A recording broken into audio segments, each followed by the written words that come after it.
Question में दिया है use the dual simplex method to solve the following LPP minimise z equal to 3x1 plus 2x2 plus x3 plus 4x4 subject to पहला constant 2x1 plus 4x2 plus 5x3 plus x4 greater than equal to 10।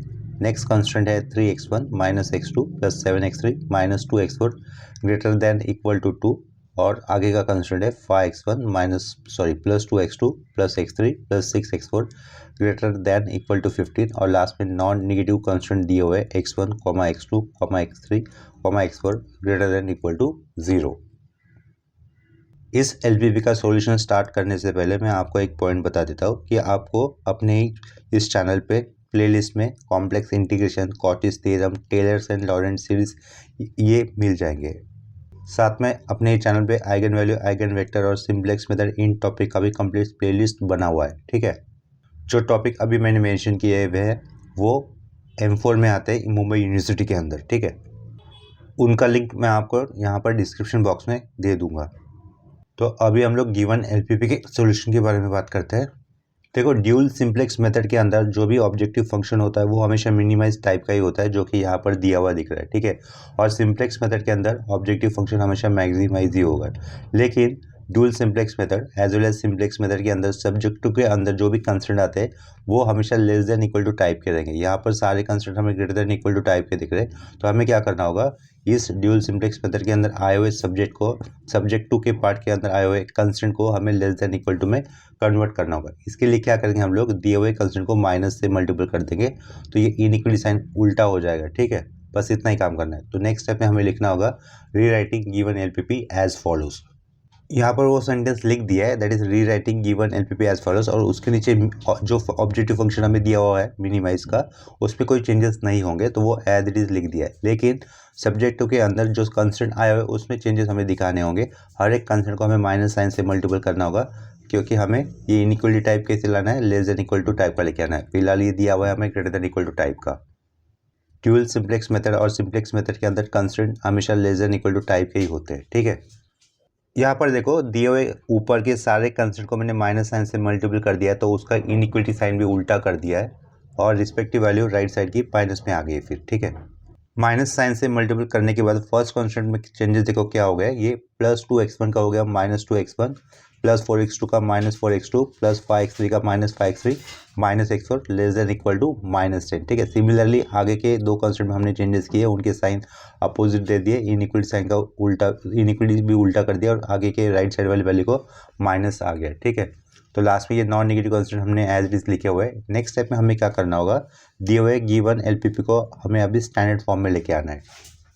तो next step में हम लोग लिख देंगे now writing LPP in standard form as follows. देखो यहाँ पर वो सेंटेंस लिख दिया है, that is now writing LPP in standard form.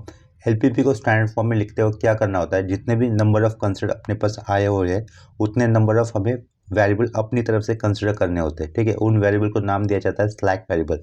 यहाँ पर हमें 3 कंस्टेंट दिख रहे हैं और तीनों के तीनों constant less than equal to type के है। सब्जेक्ट टू के अंदर जो भी इन इक्वेशन या फिर इक्वेशन आता है उसे कंस्टेंट कहा जाता है। तो वो 3 कंस्टेंट है यहाँ पर, सबके सब less than equal to type के, तो इसके कारण हमें अपनी तरफ से 3 वेरिएबल लेने हैं जिनका नाम होगा स्लैक वेरिएबल। तो पहले कंस्टेंट के साथ जो वेरिएबल होगा उसका नेमिंग होगा S1, मतलब वो जो S1 स्लैक वेरिएबल होगा। दूसरे कंस्टेंट के साथ जो स्लैक वेरिएबल आएगा उसका नेमिंग होगा S2, और तीसरे कंस्टेंट के साथ जो स्लैक वेरिएबल आएगा उसका नेमिंग होगा S3। ठीक है, ये जो 3 स्लैक वेरिएबल आएंगे उन्हें हमें मिनिमाइज के अंदर आए हुए ऑब्जेक्टिव फंक्शन के साथ ऐड करके लिखना होगा। ठीक है, और एलपीपी को स्टैंडर्ड फॉर्म में लिखते वक्त जो भी z इक्वल टू के आगे वाला पार्ट होता है, भले ये मैक्सिमाइज हो या फिर मिनिमाइज हो, z इक्वल टू के आगे जो भी पार्ट होता है वो उसे हमें इक्वल टू के पीछे लेके आना होता है, और उसी में कंसिडर किए हुए नंबर ऑफ स्लैक वेरिएबल हमें ऐड करने होते हैं और जिनका कोएफिशिएंट हम लोग 0 लिखते हैं। ठीक है, तो देखो चेंजेस कैसे होंगे, यहाँ पर हमें z तो लिखना होगा। स्टैंडर्ड फॉर्म में लिखते हो क्या कहा था, z के आगे वाला पार्ट जो भी होता है वो पीछे आता है, यानी कि ये 3x1 क्या हो जाएगा, -3x1 हो जाएगा, प्लस 2x2 हो जाएगा -2x2, प्लस x3 होगा -x3, प्लस 4x4 हो जाएगा -4x4। ठीक है, और इसी के अंदर हमें 3 स्लैक वेरिएबल ऐड करने होंगे और तीनों का कोएफिशिएंट हमें रखना है 0। तो यहाँ पे क्या लिखूंगा मैं, 0s1 प्लस 0s2 और यहाँ पे लिखूंगा +0 S3। अभी इक्वल टू के आगे कुछ नहीं, तो यहाँ से हमें लिखना होगा 0 लिखना होगा, ठीक है। अभी फर्स्ट कंस्टेंट पे ध्यान दो, फर्स्ट कंस्टेंट में क्या लिखा हुआ है, -2x1 +4 -4x2 -5x3 -x4 है। तो इसी के अंदर हमें पहला वाला स्लैक वेरिएबल ऐड करना है, क्योंकि ये पहले नंबर का कंस्टेंट दिख रहा है। तो पहला वाला स्लैक वेरिएबल हमें इसमें भी ऐड करना है, लेकिन इस बार उसका कोएफिशिएंट कितना लिखा जाएगा, 1 लिखा जाएगा, और बाकी के दो बचे हुए स्लैक वेरिएबल का कोएफिशिएंट 0 लिखा जाएगा, ठीक है। तो देखो यहाँ पर ये क्या लिखेंगे, -2x1 -4x2 -5x3 -x4 लिखा। ये पहला कंस्टेंट है, सारे डिसीजन वेरिएबल लिख दिए। x1 x2 x3 x4 को डिसीजन वेरिएबल कहा जाता है। सारे डिसीजन वेरिएबल लिखने के बाद हमें पहला वाला स्लैक वेरिएबल ऐड करना होगा पहले कंस्टेंट में, तो उसका कोएफिशिएंट 1 रखेंगे, ठीक है। और बाकी के दो स्लैक वेरिएबल का कोएफिशिएंट हो जाएगा 0 0s2 +0s3 हमें ऐड करना है, और इक्वल टू के सामने कितना लिखोगे आप लोग, -10। समझाइए, इसी तरीके से हमें दूसरे और तीसरे कंस्टेंट पे भी करना होगा। तो ये क्या आएगा, -3x1 +x2 -7x3 +2x4। ये दूसरे नंबर का कंस्टेंट है, तो यहाँ पर हमें सिर्फ S2 स्लैक वेरिएबल ऐड करना होगा विद कोएफिशिएंट 1, और ये S1 और S3 स्लैक वेरिएबल जब ऐड करेंगे तो उनका कोएफिशिएंट रख देंगे हम लोग 0 लिख देंगे, ठीक है। तो यहाँ पर ये S3 की जगह पे 1 होना चाहिए था। साइड में दूसरा स्लैक वेरिएबल ऐड होगा जिसका कोएफिशिएंट 1 होगा, और ये तीसरे स्लैक वेरिएबल का कोएफिशिएंट रहेगा 0, ठीक है। इज इक्वल टू कितना लिखोगे आप लोग, -2 लिखोगे, ठीक है। इसके बाद सिमिलर काम हमें करना है आगे वाले कंस्टेंट के लिए। वो क्या होगा, यहाँ पर -5x1 -2x2 -x3 -6 times of x4।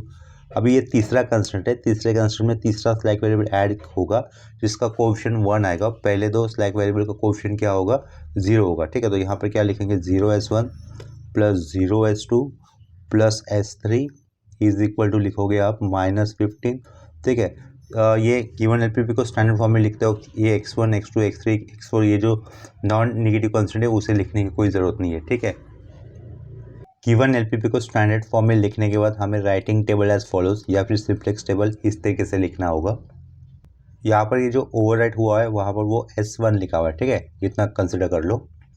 Simplex table लिखने के बाद जो रिक्वायर्ड कॉलम की हमें ज़रूरत पड़ेगी वो कॉलम मैंने यहाँ पर लिख दिए। फर्स्ट कॉलम में लिखा हुआ है नंबर ऑफ इटरेशन, उसके बाद लिखा है बेसिक वेरिएबल, उसके आगे लिखा हुआ है coefficient of x1 x2 x3 x4 s1 s2 s3 x1 x2 x3 x4 को कहा जाता है डिसीजन वेरिएबल, ठीक है। वही हमें फाइंड आउट करना है to get objective function minimize. ये s1 s2 s3 हमने लिए हुए कंसिडर किए हुए स्लैक वेरिएबल है, और आगे लिखा हुआ है RHS का कॉलम।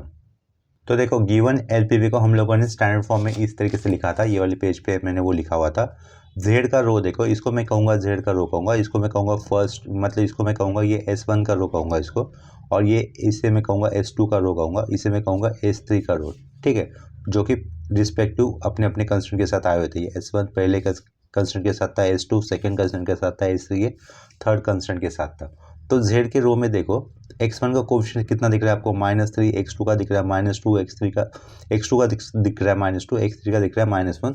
तो हम लोग कोएफिशिएंट लिख देंगे यहाँ पर नीचे जो लिखा है ना x1 x2 x3 उसके नीचे। बेसिक वेरिएबल में शुरुआत हमेशा हमें z से करनी है, तो यहाँ पर z लिखेंगे। z के साइड में नंबर ऑफ इटरेशन हमेशा स्टार्ट होंगे 0 से, तो वहाँ पर 0 लिखा। ये लिखने के बाद उसके नीचे आपको एक हॉरिजॉन्टल लाइन लगा देनी है इस तरीके से, ठीक है। तो वो हॉरिजॉन्टल लाइन लगा दिया करो, ये कर दिया मैंने। और ये जो z के कॉलम में, मतलब z बेसिक वेरिएबल के कॉलम में लिखा है ना, उसके कॉलम में हमने अपनी तरफ से कितने स्लैक वेरिएबल ऐड किए थे, 3, जिनकी नेमिंग थी S1 S2 और ये S3, ठीक है। तो वैसे वो लिख देना है। तो S3 लिखने के बाद वहाँ से भी फिर से एक हॉरिजॉन्टल लाइन निकाल दो इस तरीके से। तो ये अपना टेबल अंदर बन गया है कम्प्लीटली। तो इसके अंदर क्या क्या लिखना है वो चेक करते हैं। अभी देखो z का रो पहला कितना रहेगा, x1 का कोएफिशिएंट -3 -2 -1, तो यहाँ पर क्या आएगा -3 -2 -1। आगे दिख रहा है आपको -x4 का कोएफिशिएंट है -1 है। x4 का कोएफिशिएंट मैंने नीचे वाले कंस्टेंट से लिया, गलती हो गई, वो -1 नहीं -4 होगा, तो इसको -4 कर देता हूँ। देखो ऐसा मिस्टेक नहीं होना चाहिए, ऑब्जर्वेशन बेस्ड मिस्टेक। तो आगे के ये S1 S2 S3 के कोएफिशिएंट कितने रहेंगे 0, और RHS कितना आएगा 0, ठीक है। अभी हम लोग S1 के रो के लिए काम करेंगे। S1 का रो यानी कि क्या, ये पहला वाला कंस्टेंट के अंदर आए हुए कोएफिशिएंट हमें फिल करने। तो देखो x1 का कितना है -2, यहाँ पर ध्यान देना, -4, आगे है -5 S1 का 1 होगा, ठीक है। -5 के आगे -1 था, ये -1, अभी S1 का 1 है, ये 0 0 रहेंगे। इक्वल टू के आगे कितना आएगा, -10 आएगा, ठीक है।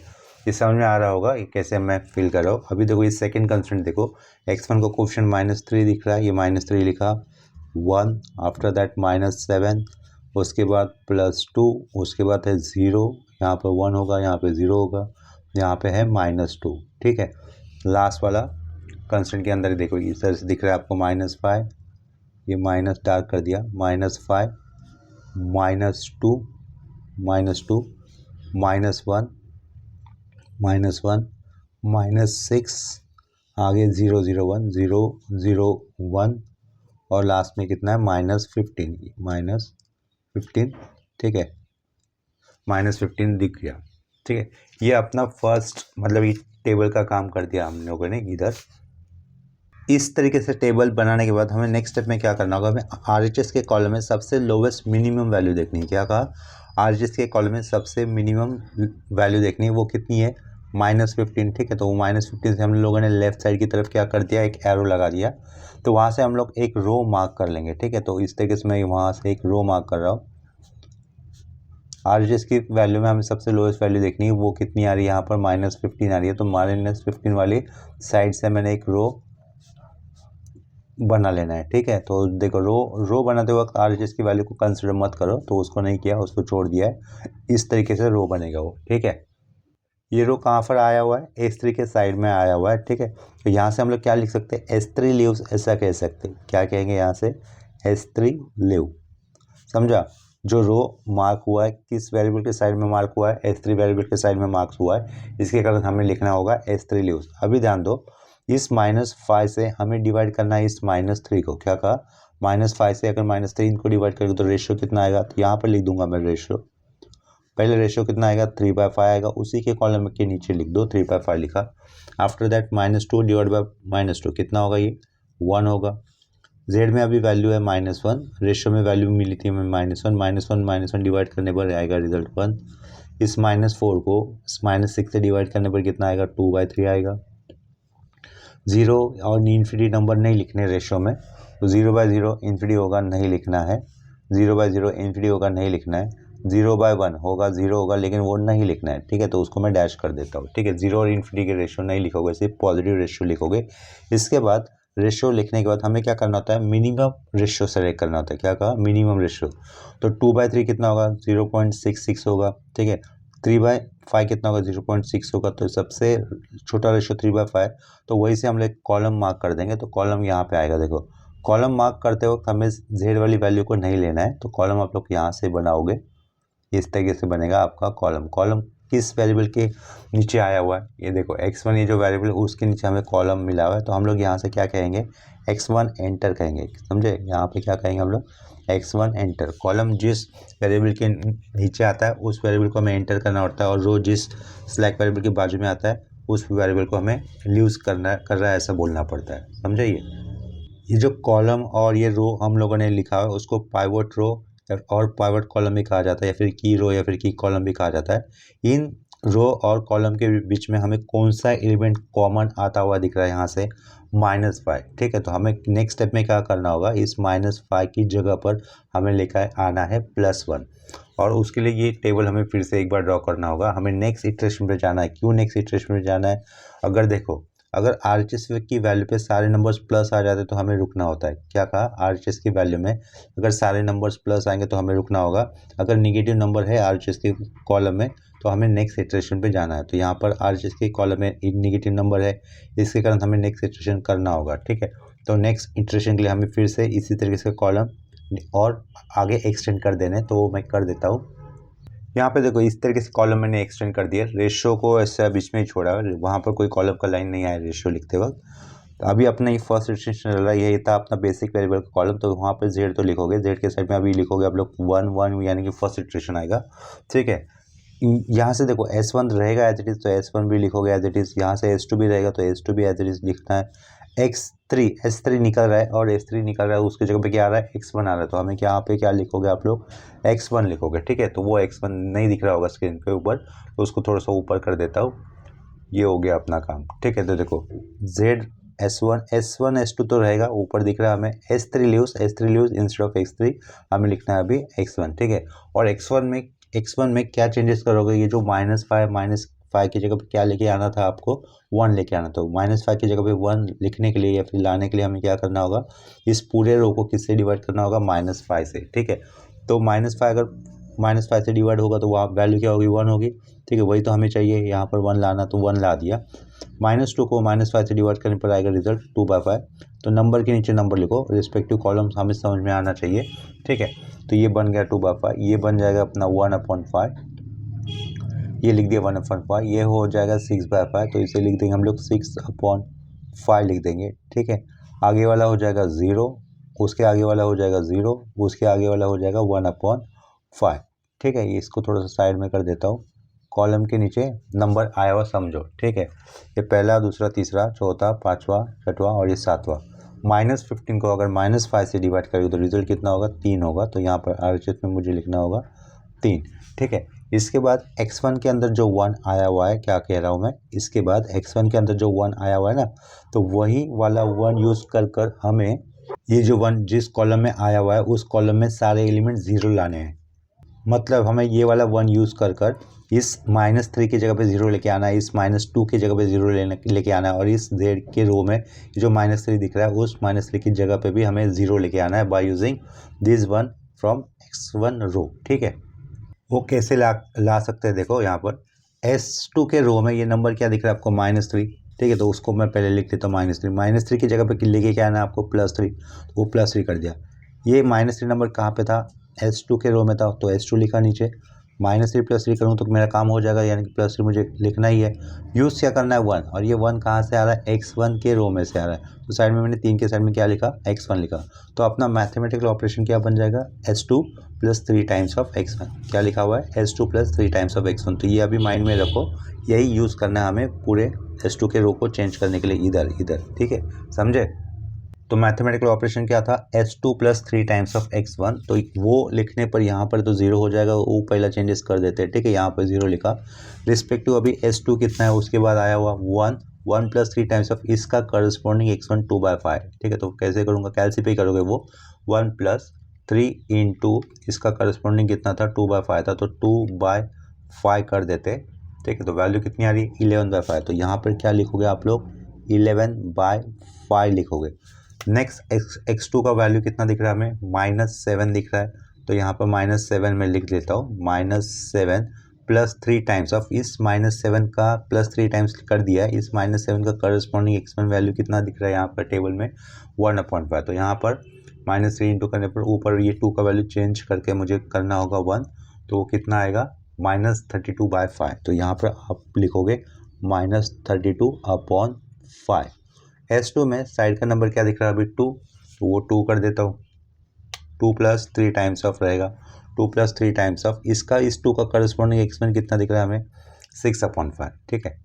तो ऊपर आएगा मेरा यहाँ पर 6/5, रिजल्ट कितना हो रहा है, 28/5। तो यहाँ पर हमें लिखना है अभी 28/5 लिखना है, ठीक है।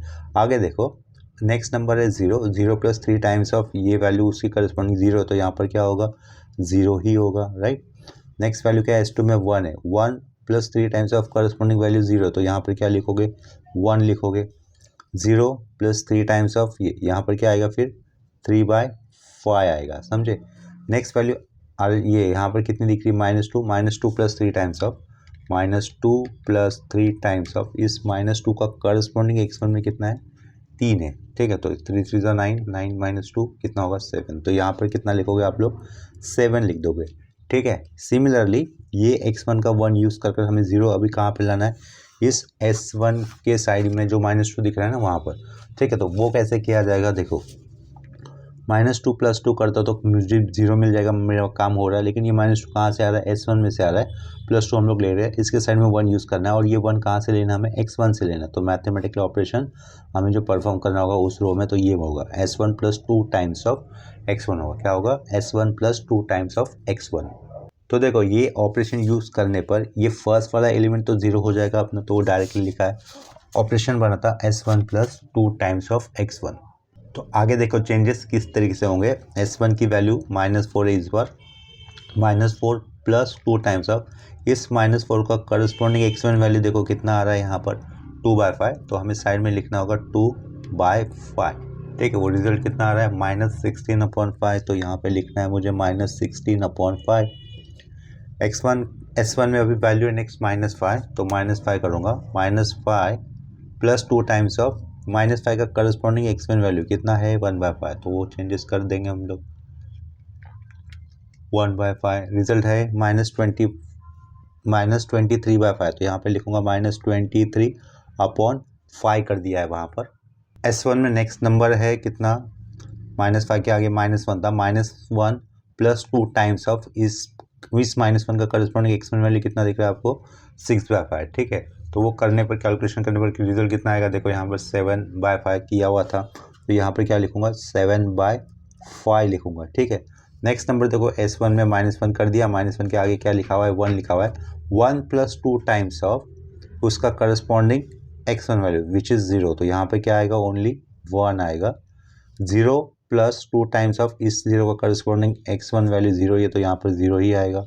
ठीक है, अभी देखो 0 plus 2 times of corresponding value of x1 which is 1/5, तो क्या लिखोगे यहाँ पर 2/5 लिखोगे, समझे।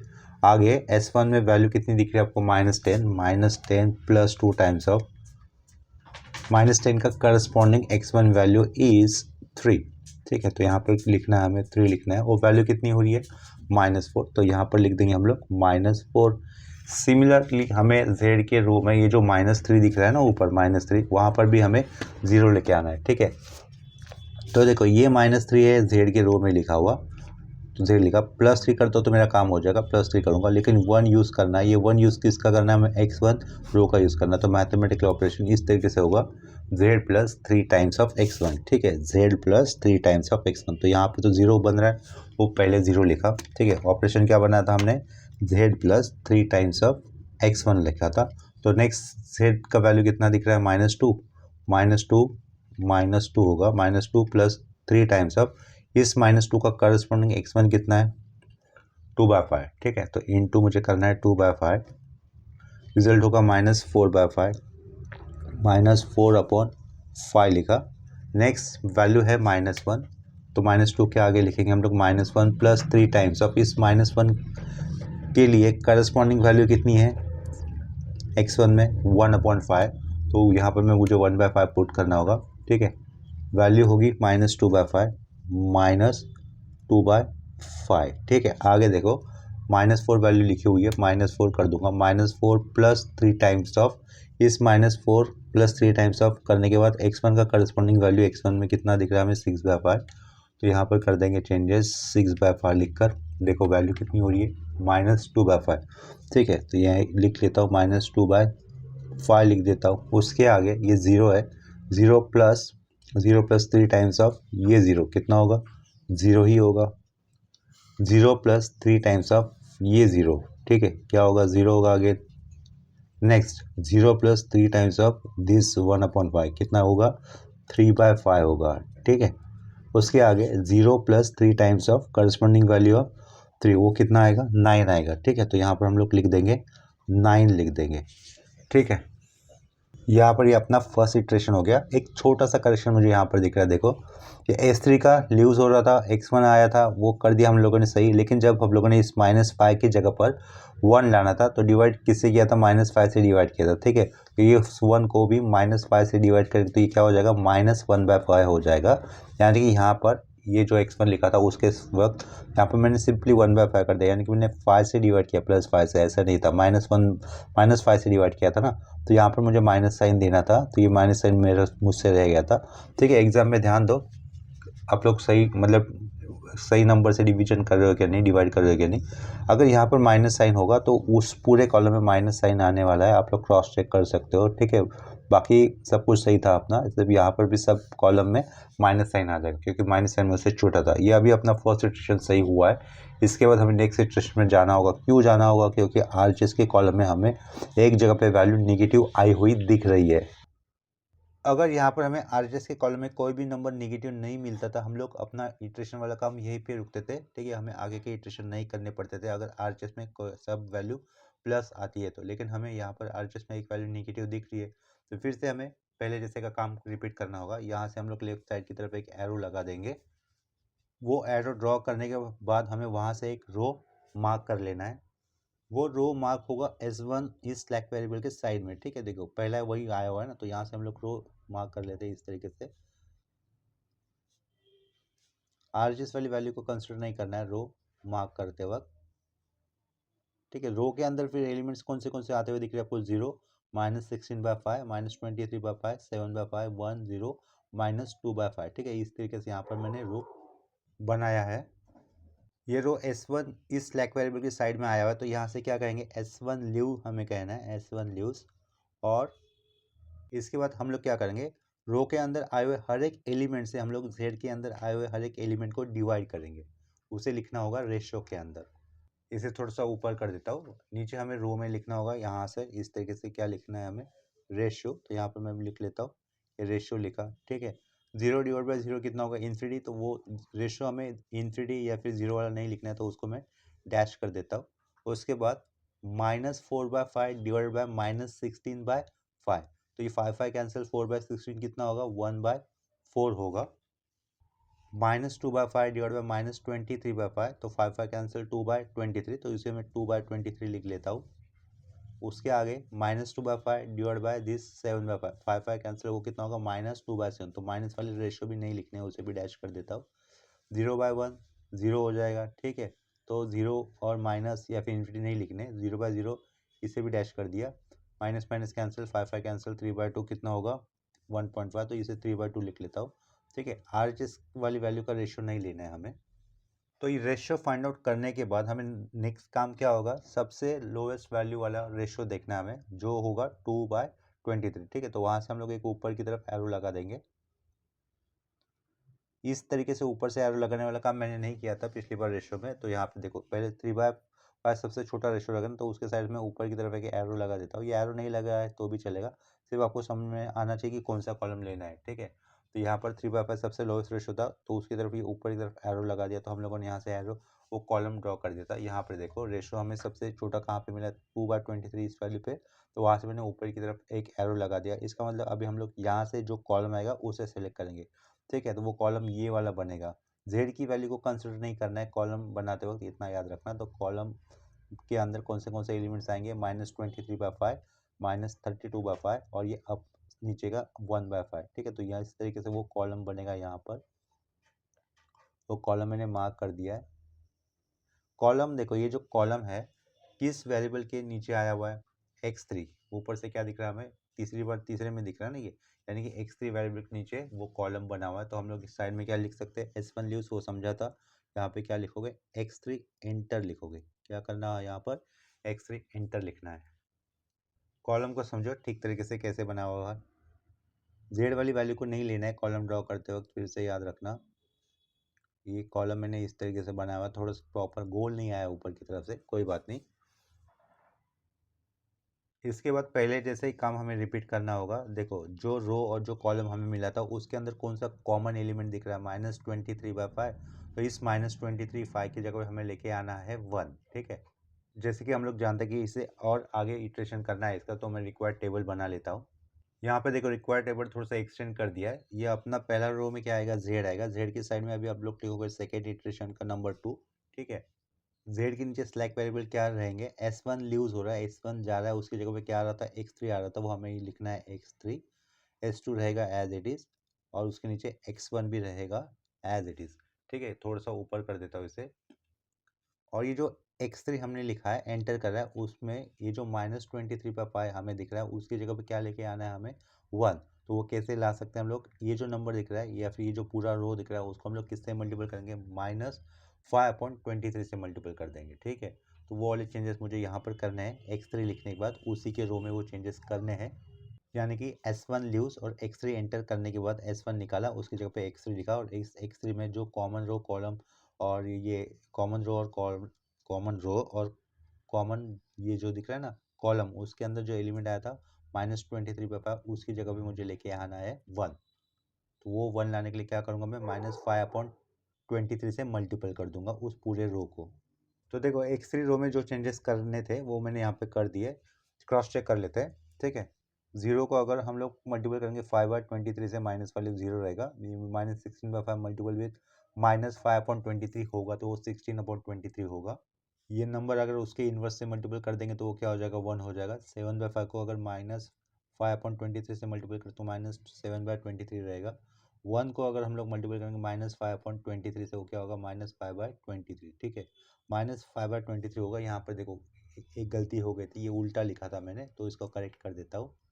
उसमें करेक्शन कर दिया है, ठीक है। बाकी की वैल्यू सही है, क्रॉस चेक किया हुआ है। इसके बाद क्या करना है, हमें जो x3 के अंदर ये 1 मिला था, ये वाला 1 यूज़ कर कर हमें उसी के कॉलम में 0 लेके आना है, ठीक है। तो देखो सबसे पहले मैं इस S2 के रो में 0 लेके आऊँगा x3 का ये वाला 1 यूज़ कर कर, ठीक है।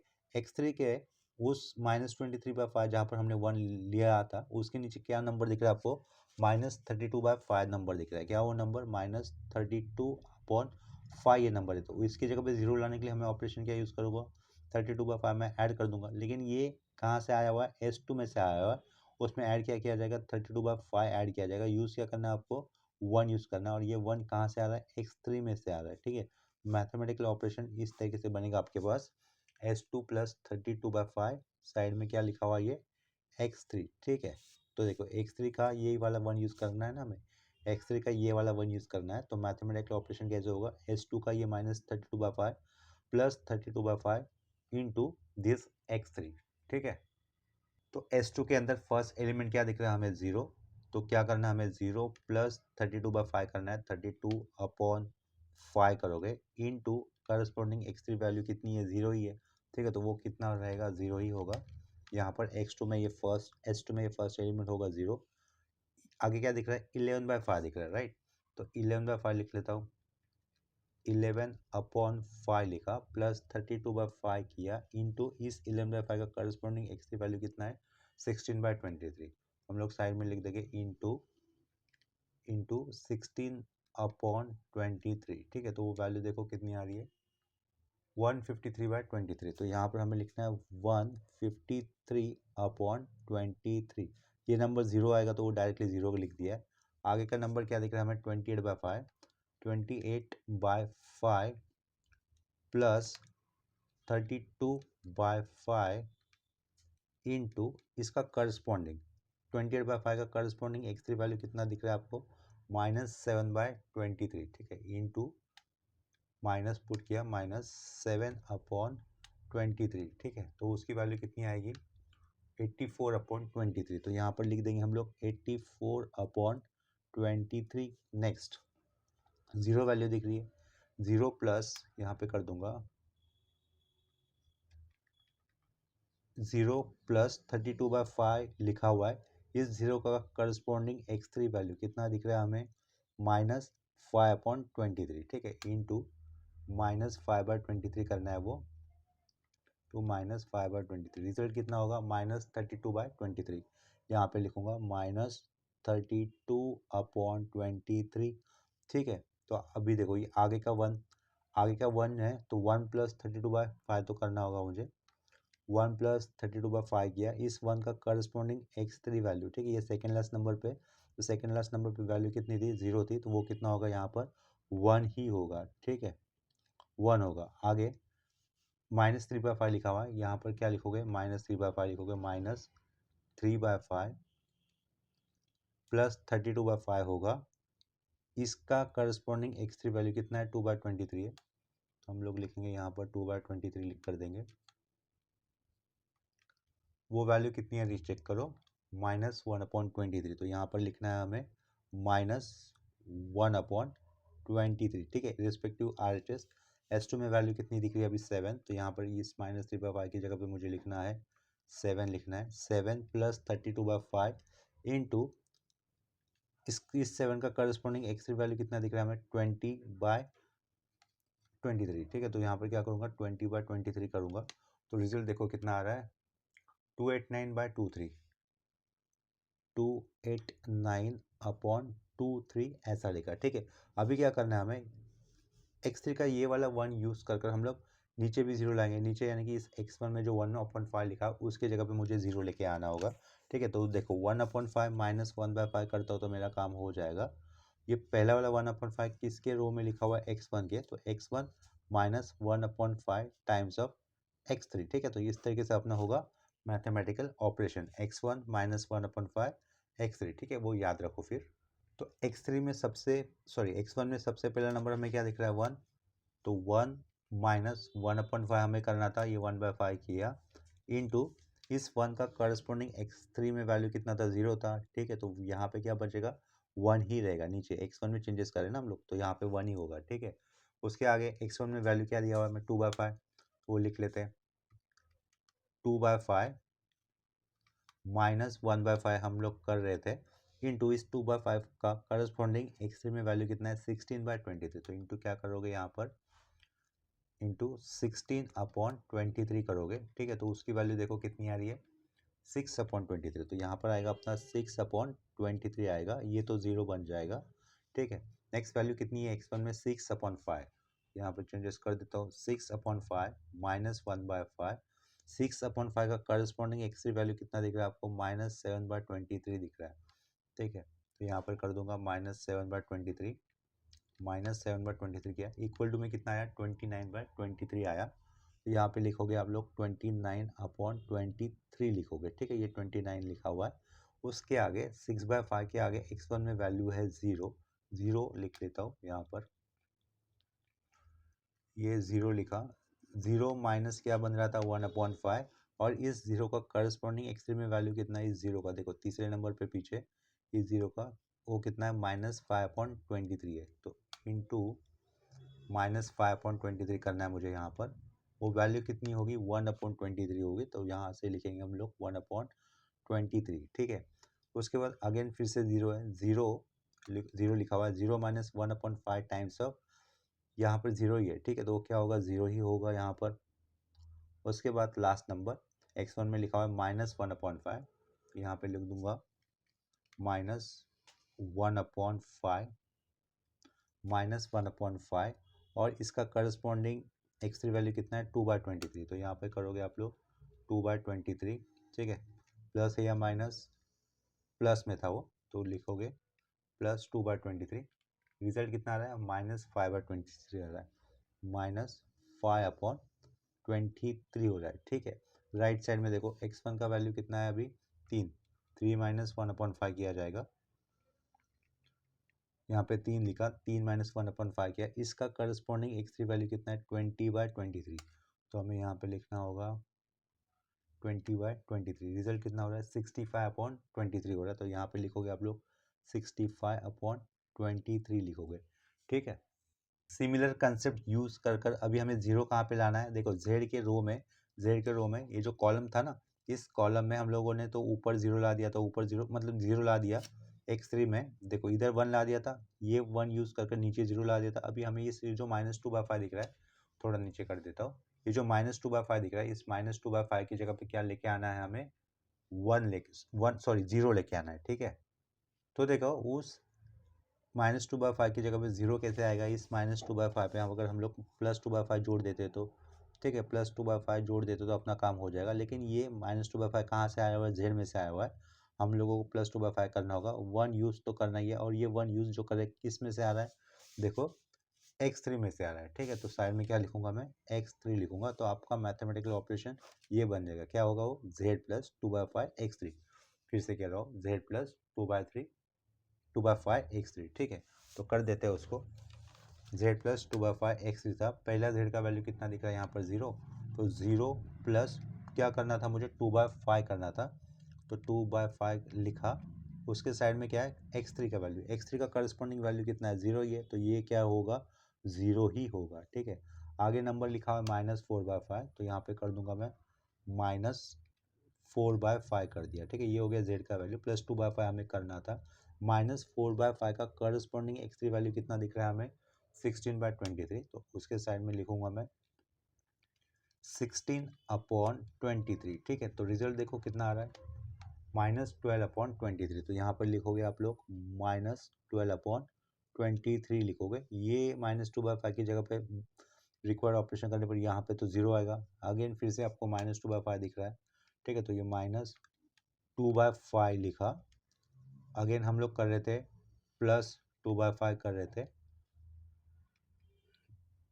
ये ऑप्शन 2/5 कर रहे थे, ठीक है। इनटू क्या होगा, इस -2/5 का करस्पॉन्डिंग x3 वैल्यू कितना दिख रहा है हमें, -7/23 इंटू -7 अपॉन क्या करना होगा, अपॉन 23 करना होगा। तो रिजल्ट देखो कितना आ रहा है, -12/23, ठीक है। तो यहाँ पे फिर से हमें लिखना है -12/23, ठीक है।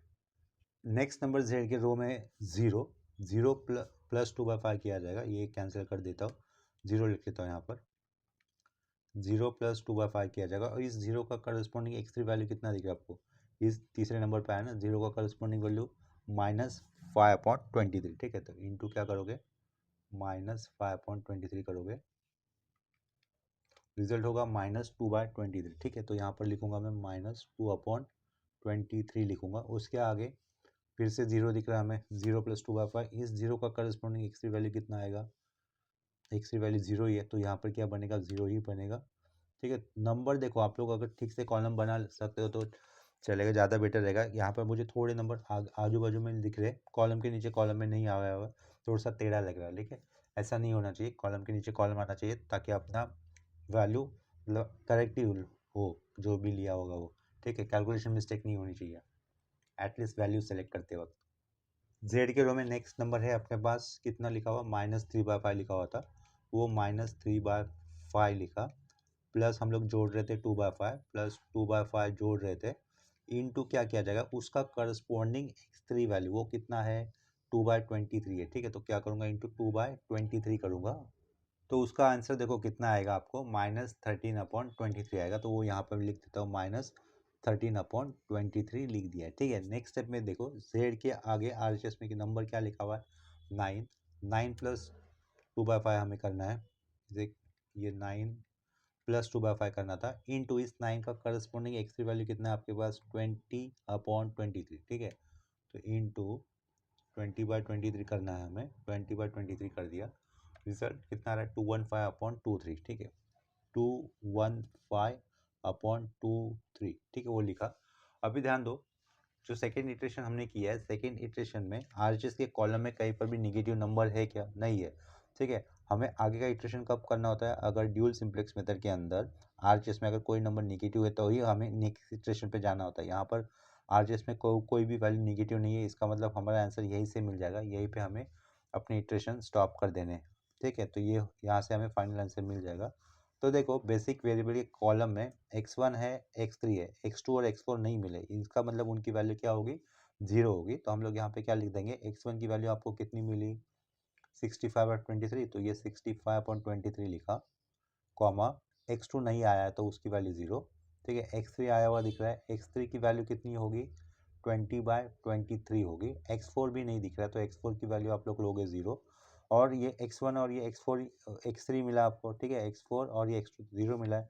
तो इनसे आपको जो भी ऑब्जेक्टिव फंक्शन है वो मिनिमाइज टाइप का पूछा था, उसकी मिनिमम वैल्यू कितनी होगी, जेड देखो, जेड इक्वल टू आपको कितना दिख रहा है, वो 215/23 दिख रहा है, तो वो लिख दूंगा मैं 215/23, ठीक है। ये है मेरा फाइनल आंसर।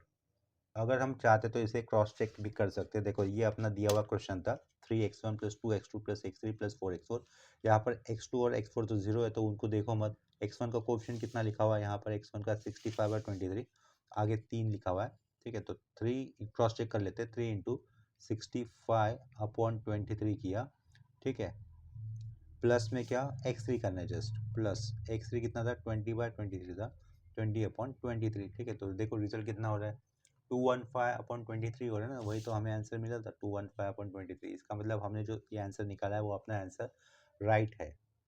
यहाँ पर अपने ड्यूल सिंप्लेक्स मेथड के ऊपर 3 प्रॉब्लम हो चुके हैं और तीनों प्रॉब्लम को मैंने अच्छी तरीके से एक्सप्लेन किया हुआ है, ठीक है। अगर फिर भी आपको किसी स्टेप में डाउट लगता है तो आप लोग मुझे कमेंट सेक्शन में इन्फॉर्म कर सकते हो, या फिर जहाँ पर डाउट लगता है वो वाला स्टेप फिर से देखो, आपको कंसेप्ट क्लियर हो जाएगा जहाँ पर डाउट लग रहा हो वो।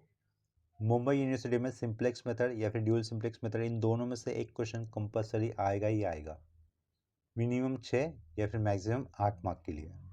आपको यहाँ पर फिर से याद दिला देता हूँ कि M4 के बाकी के टॉपिक्स का भी आपको प्लेलिस्ट यहाँ से मिल जाएगा, ठीक है।